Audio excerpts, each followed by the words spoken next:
told your friend you're not okay? And tell me what's wrong and why you never said you felt that way. And guess you're trying to stay strong. Part 1. You will hear a new student, Tom, talking to a student representative called Rachel about university clubs. You now have 30 seconds to read questions 1 to 4.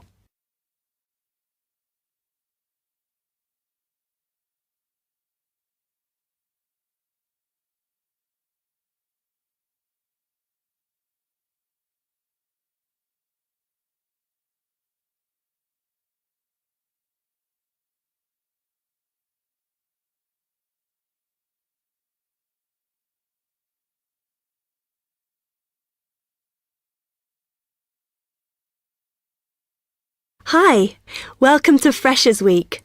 I'm Rachel. Can I help you? Oh, hi. Yes, I was hoping to find out about some clubs I could join.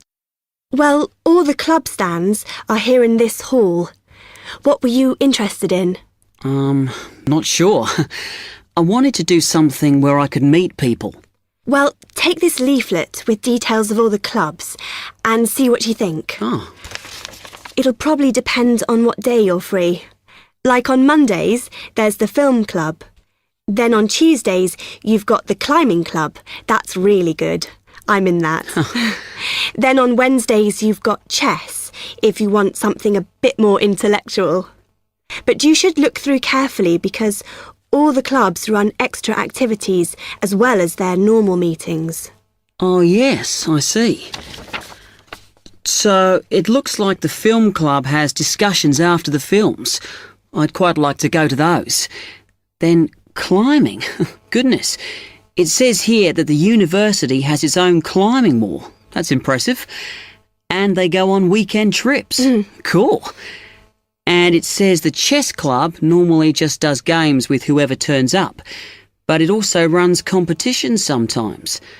But I bet you've got to be pretty good to do that. Yes, I think so. And how many people are in the clubs? Are they all really full? Well, obviously they're all different. So, for example, the film club has just increased its membership from 85 to 125. But I think they're hoping to extend it to 150. The climbing club's quite small, 40 people. And the chess club is fairly healthy at 55. Right. OK. So who do I see if I want to join these clubs? Well, if you go round the stands and speak to the people there, for the film club, that's the events organiser. For climbing, you'll need the club secretary, and the chess club is organised by one of the maths tutors. OK? Yep. I think I'll start with the climbing club. It sounds good. Oh, well, as I said, I'm in that, so I might be able to help you a bit. You now have 30 seconds to read questions 5 to 10.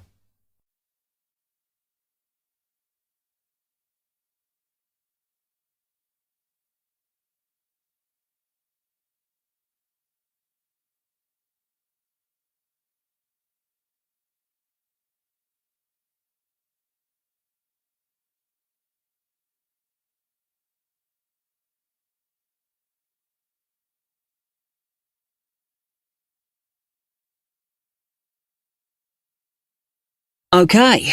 It says in the leaflet that they get together twice a month. Is that right? Yes. Oh, you must join. It's really good fun. We go away quite a bit to North Wales. And every year we have a special excursion, usually to France, which is where we're going this year in the spring. The weather's too unpredictable in the autumn. Wow, that sounds good. But it must cost a lot. Yeah, but we try and save up for it through subscriptions. So rather than having a huge sum to pay in the month we go, we collect those weekly, so it spreads it out. Good idea. I think I'll definitely join. There are quite good benefits you get from joining. I mean, you need that, don't you? And the university clubs normally try and do deals with local businesses, so it's really worth joining. Like in the climbing club, they've got a special arrangement with one of the shops in town. So if you show your card, you can get money off equipment. Don't think the discount extends to clothes, though. That's really worth it then. I'll go over and talk to them now. OK. Hope you do join. Oh, and another thing I meant to say. If you do become a member, you automatically receive a magazine once a year. It's quite useful and interesting because it goes out to all the national climbing clubs. And the other thing is, if you come to every session, then you can get a complimentary ticket to the big exhibition that's held in Cardiff every year. So, hope to see you. Yeah, well, thanks a lot for your help.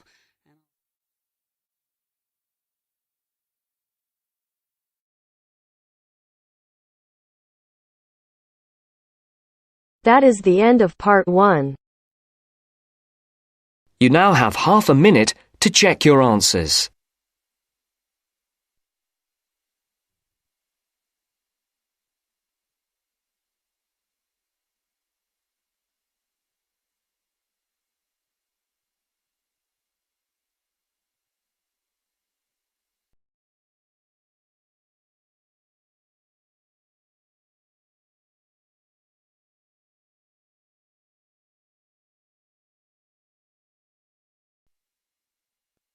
Now turns to part 2.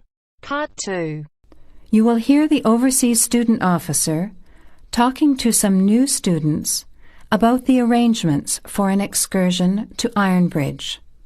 First, you have some time to look at questions 11 to 15.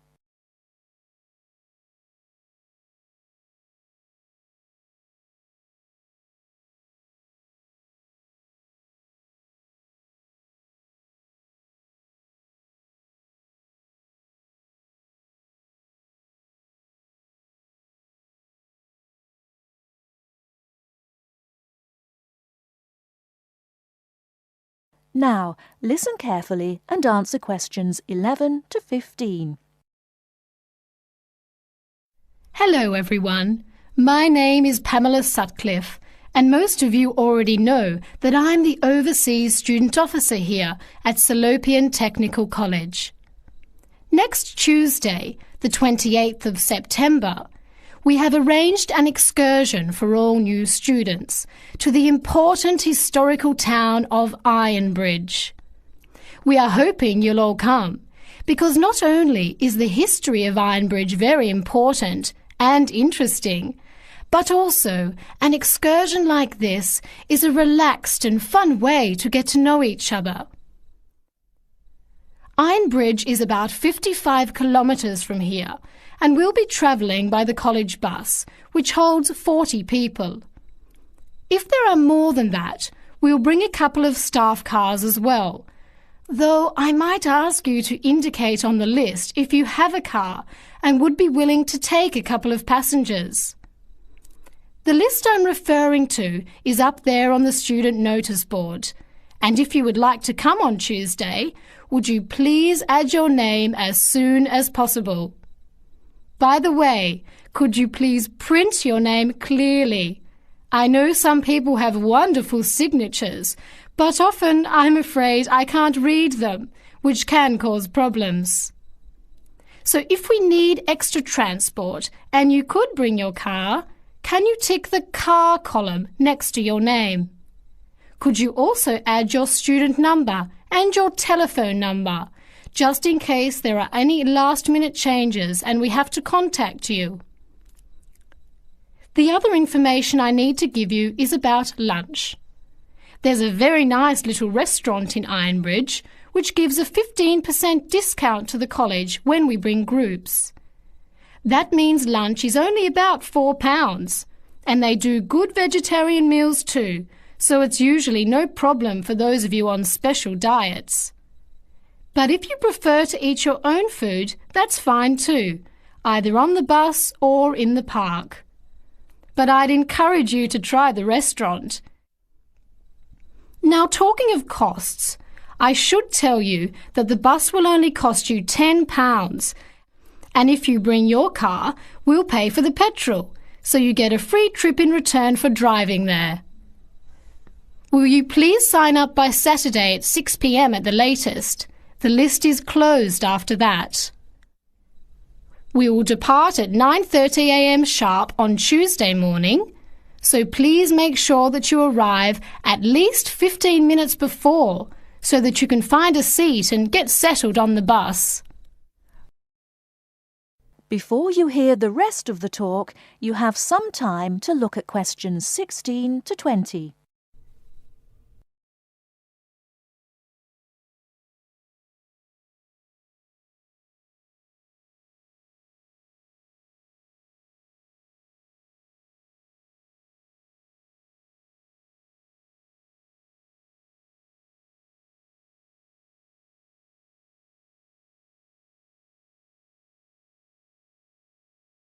Now listen and answer questions 16 to 20.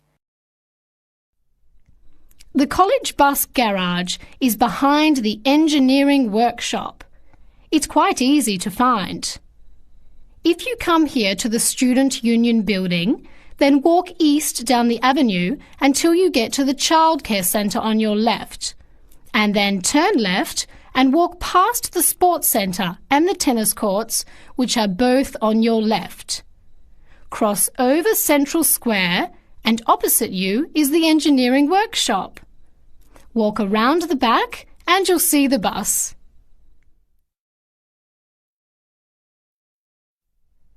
Please wear comfortable shoes, as we'll be walking around Ironbridge and be on our feet for most of the day. Wear a warm jacket, and you might like to bring an umbrella and a backpack to put them in if the weather's warm and sunny, which we hope it will be, but of course we can't guarantee that. Certainly bring your cameras and any snacks or drinks for the bus journey there and back, which should take about an hour and a half each way. You should all check the notice board on Monday, and we'll also put a note in your mailbox to confirm arrangements, so don't forget to check it. Now, why are we visiting Ironbridge? Well, Iron Bridge, as the name suggests, has got the original iron bridge. That is, the first ever iron bridge in the world. It was the birthplace of the Industrial Revolution, and for 40 years it led the world, as Britain changed from an agricultural society into an industrial one. It's hard to imagine today that this pretty, sleepy little tourist town was one of the most important places in England for over a century. Just imagine, 200 years ago, people from all over Europe and even North America came to Ironbridge to learn about what was then the latest technology. Today it is listed as a World Heritage Site by the United Nations, as they consider the unique collection of industrial monuments rank it alongside the Grand Canyon, the pyramids and the Great Barrier Reef. One place that's fun to visit is Blist Hill, which is a reconstruction of a small Victorian industrial town where people are working and living as they did 100 years ago. I hope you'll enjoy the day. It's been a very popular excursion in previous years, so I'm looking forward to going again next Tuesday. Now don't forget to put your name on the list as soon as possible. That is the end of part 2. You now have half a minute to check your answers.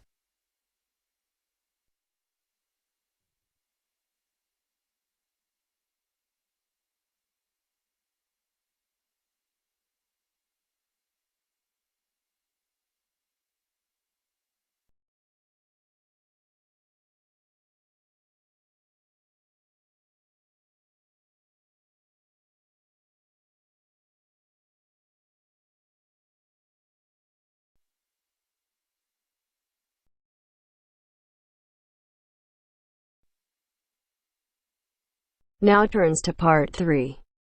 Part 3. You will hear a conversation between a potential student at Clevedon College and a representative in the Information Centre. First, you have some time to look at questions 21 to 24.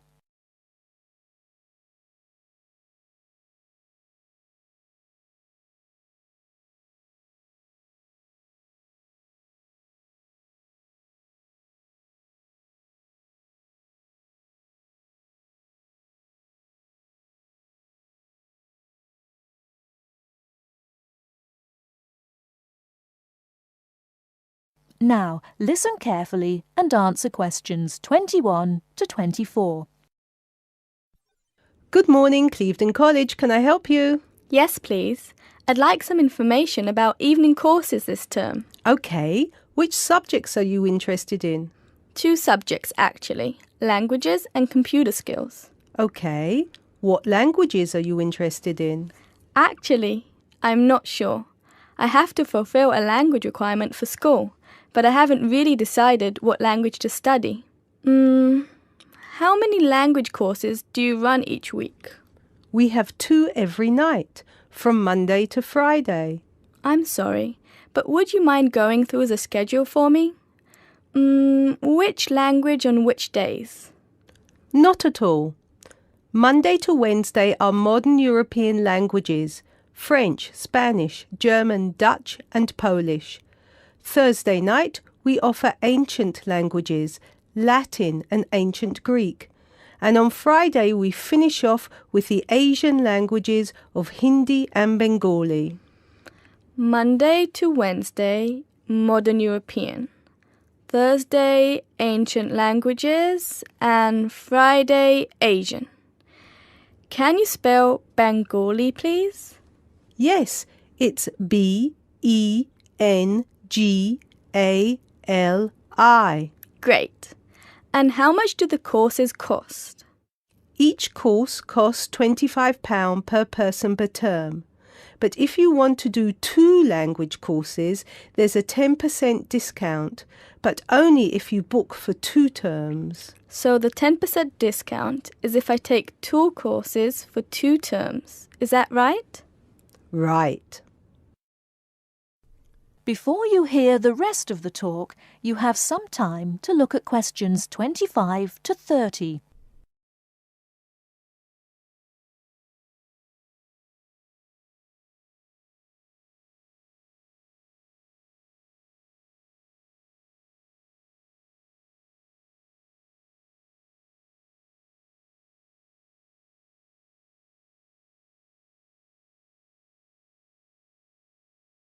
Now listen and answer questions 25 to 30. Would it be possible for me to book my classes right now? No, sorry, the computer's down. What I suggest you do is call extension 9694. Oh, no, sorry, 6994 after 6 p.m. and ask for Mrs. Johnson. I'm sorry, I didn't get that. Did you say 6994 after 6 p.m? Yes, 6994. Please ask for Mrs. Johnson. Thanks. Okay. Can we now look at the computer skill courses? Yes, of course. Computer classes always start in the first week of the month. And the way it works is we offer 1 computer class for the entire month. So you might spend 1 month on databases, another month on Excel, and so on. Classes meet once a week on Tuesday afternoons. The next class starts February 1st. Okay, so for the upcoming month, February? February is going to be databases. There are 24 places still free on that course, and it costs £40 per person. February, databases, 24 openings, £40. Okay. Excel starts in March, and that's nearly full. Only 4 slots left. It's £45. Okay, Excel, March, only 4 slots left. Got it. April is Outlook. That is never as popular since it costs so much more, but you get a free CD. It is £60 for the month, and there are 19 places left. Okay, April, Outlook, £60. Is that it? No. On the 3rd of June, we start a Word course. We have 16 vacancies for that at the moment. It's also expensive at £55. 3rd of June, Word, 16 vacancies, £55. Now, do I call the same number to book a place in one of these classes? No, you have to call Mary Jones, I think. Yes, Mary Jones. Extension 9623. Sorry, could you repeat that number? Yes, extension 9623. Please call her before 6 p.m. Okay, many thanks for all your help.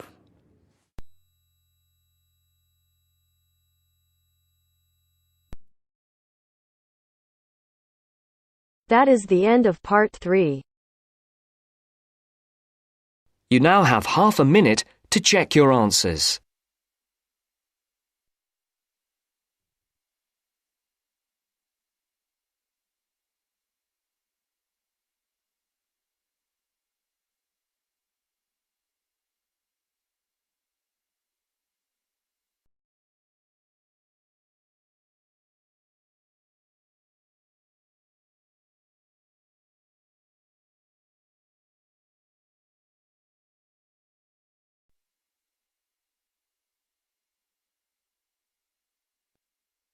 Now turns to part 4. Part 4. You will hear a speaker giving a talk about some recent research about unusual life forms. First, you have some time to look at questions 31 to 40.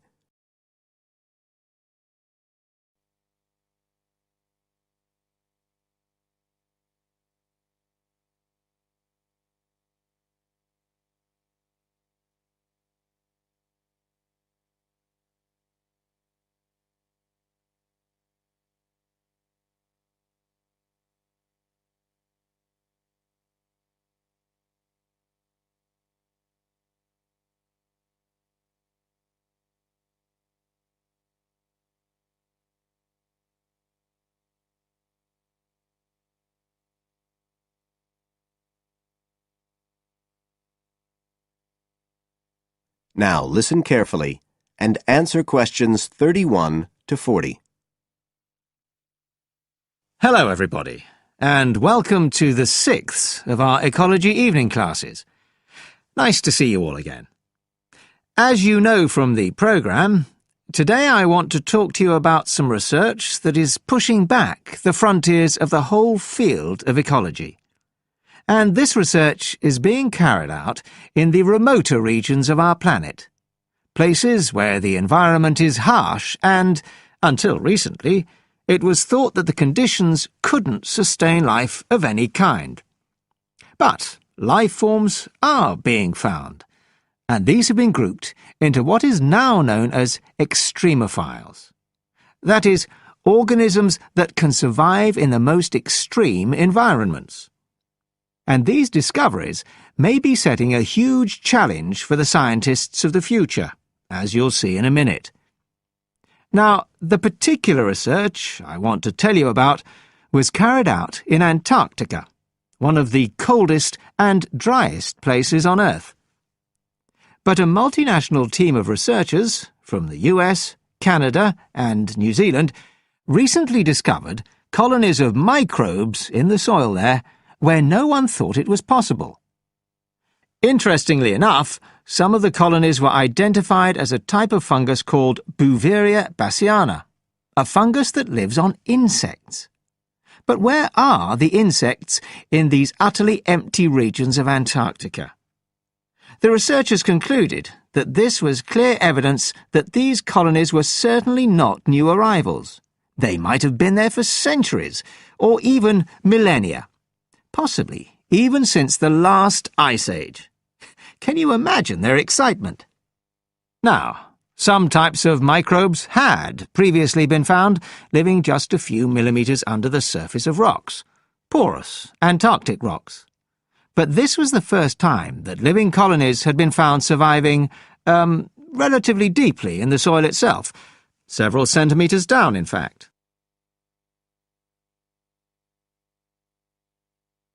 So, the big question is, how can these colonies survive there? Well, we know that the organisms living very near the rock's surface can still be warmed by the sun, so they can survive in their own microclimate. And this keeps them from freezing during the day. But this isn't the case for the colonies that are hidden under the soil. In their research paper, this team suggested that the very high amounts of salt in the soil might be the clue, because this is what is preventing essential water from freezing. The team found that the salt concentration increased the deeper down they went in the soil. But while they had expected the number of organisms to be fewer down there, they actually found the opposite. In soil that had as much as 3,000 parts of salt per million, relatively high numbers of microbes were present, which seems incredible. But the point is that at those levels of salt, the temperature could drop to minus 56 degrees before frost would cause any damage to the organisms. This relationship between microbes and salt, at temperatures way below the normal freezing point of water, is a really significant breakthrough. As you all know, life is dependent on the availability of water in liquid form, and the role of salt at very low temperatures could be the key to survival in these kinds of conditions. Now, the process at work here is called supercooling, and that's usually written as one word, but it isn't really understood as yet, so there's a lot more for researchers to work on. However, the fact that this process occurs naturally in Antarctica may suggest that it might occur in other places with similar conditions, including on our neighbouring planet, Mars. So, you can start to see the wider implications of this kind of research. In short, it appears to support the growing belief that extraterrestrial life might be able to survive the dry, cold conditions on other planets after all. Not only does this research produce evidence that life is possible there, it's also informing scientists of the locations where it might be found. So all of this might have great significance for future unmanned space missions. One specialist on Mars confirms the importance of the interaction. That is the end of part 4. You now have half a minute to check your answers. I know you told your friend you're not okay, and tell me what's wrong and why you never said you felt that way. And guess you're trying to stay strong and fake a smile until I look away. But I've known you too long, it hurts to watch your blue eyes fade to grey as you fade away, as you fade away.